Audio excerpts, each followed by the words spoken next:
In this lesson, we're going to talk about some key vocabulary for addition and subtraction. We're also going to talk about multiplication, and we're also going to get into multiplying positive negative numbers or multiplying integers. Um, as far as some key vocabulary goes for addition, again, this is where your reading and comprehension comes in, but just to kind of touch on a few of them. The word sum, of course, is the answer to an addition problem. So if you see that word sum, that's going to apply to add the numbers. The word total most times will mean to add the numbers. More, if I say like 7 more than 12, I get 7 more. More is going to imply addition. Combined kind of means to put together, which also means to add. Increase, of course, means to add as well.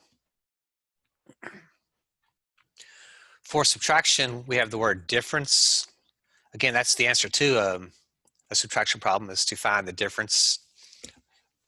So that's going to imply subtraction.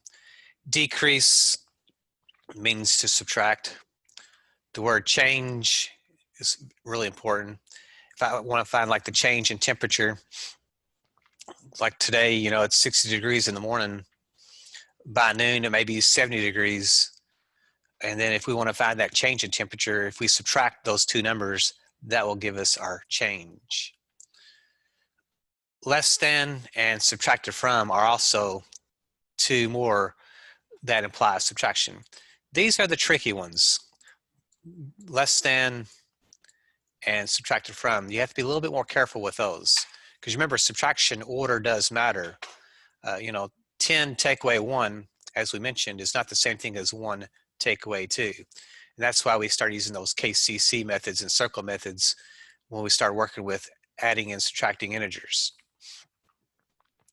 So if I look at this first example, if I say find the sum of 9 and negative 13, the word sum is going to imply to add.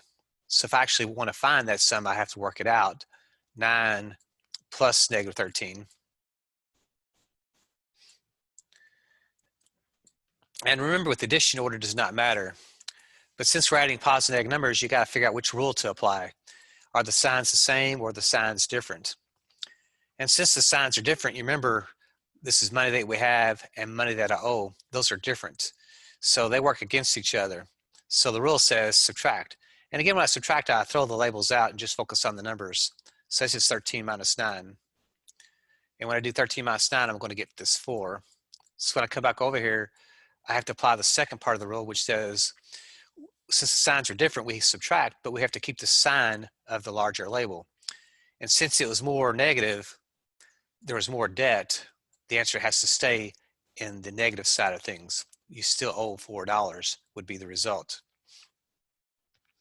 If I look at number 2, if I say find the difference between 15 and 10, there's a key word that tells us what to do. So when we read problems, we're looking for those key words.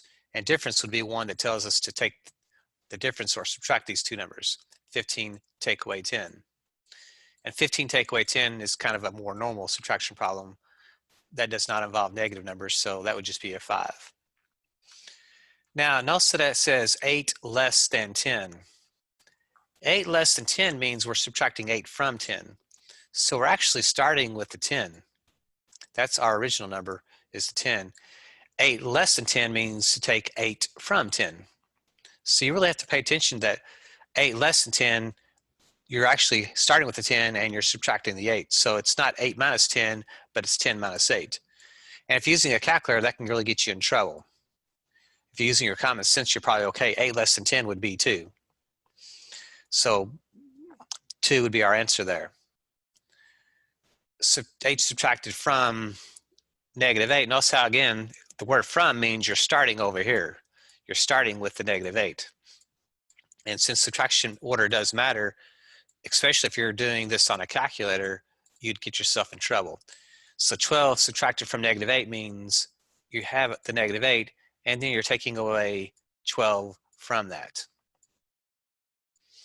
And then we don't subtract integers. We use the KCC method or the circle method. I'm just going to use the KCC method here. We're going to keep the -8. We're going to change subtraction to addition, but I got to change the 12 to a -12. So this is going to be -8 plus -12. And the rules, there's two of them. Are the signs the same or are the signs different? Since the signs are the same, we know that a debt plus a debt just makes a bigger debt. So that just tells us to add the numbers together. So that means I have to add 12 plus 8. So I got to add this 12 plus 8. And 12 plus 8 would be, of course, that would be 20. So when I come over here, I put my 20 down, but then I have to apply the second part of the rule. Since the signs are the same, you add them together and you have to keep the sign, since a debt and a debt is still going to be a larger debt, so it has to remain negative. So that's a little bit about some of the key vocabulary with addition and subtraction. And again, there's a lot more of it out there, but I really want to bring in your attention to the less than and the subtracted from, because they are commonly seen on the GED test.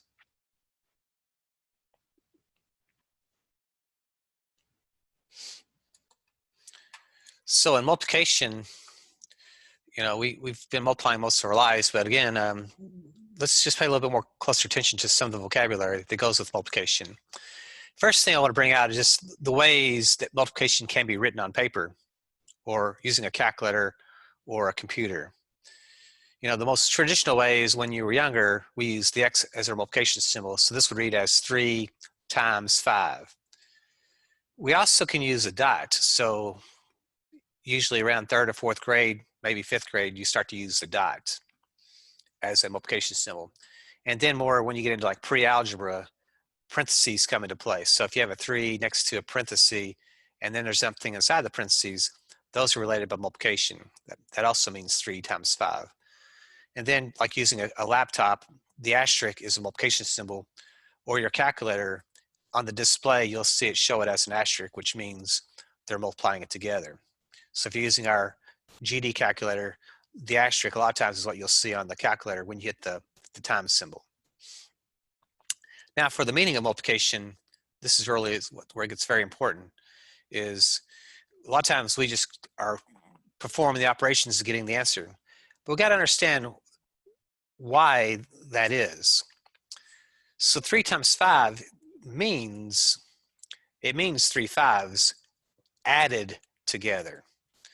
So 3 times 5 is also the same as 5 plus 5 plus 5. So 5 plus 5 plus 5. So it means 3 5s added together. And if I did do that math, you know, that'd be like 5, 10, 15. So 3 times 5 would have been 15. You know, 5 times 3, what that means is 5 3s. 5 3s added together. So 5 times 3 means 3 plus 3 plus 3 plus 3 plus 3. That's what it means.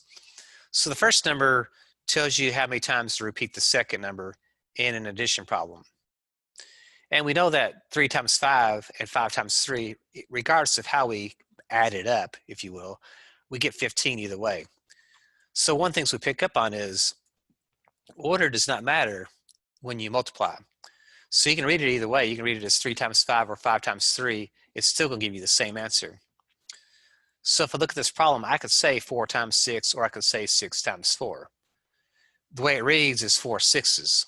4 6s would be 6 plus 6 plus 6 plus 6, which in turn would be 24. The answer to a multiplication problem is called the product. So when you do a multiplication problem and you get the answer is referred to as the product. So the word product is going to imply multiplication. So if I say find the product of 9 and 5, that means to multiply 9 and 5. And one way to show multiplication is using parentheses. So 9 times 5 could look like that. And of course, the product would be the answer, which is the 45. Something else to bring out with multiplication is multiplying by 0. You know, 3 times 0 means 3 zeros added together. Well, that would just be 0. And what it really boils down to then is this: anything multiplied by 0 is always going to equal 0. So if 0 is involved in a multiplication problem, it's always going to be 0. That's the cool thing about multiplication, is that. Multiplying by 0 is always 0.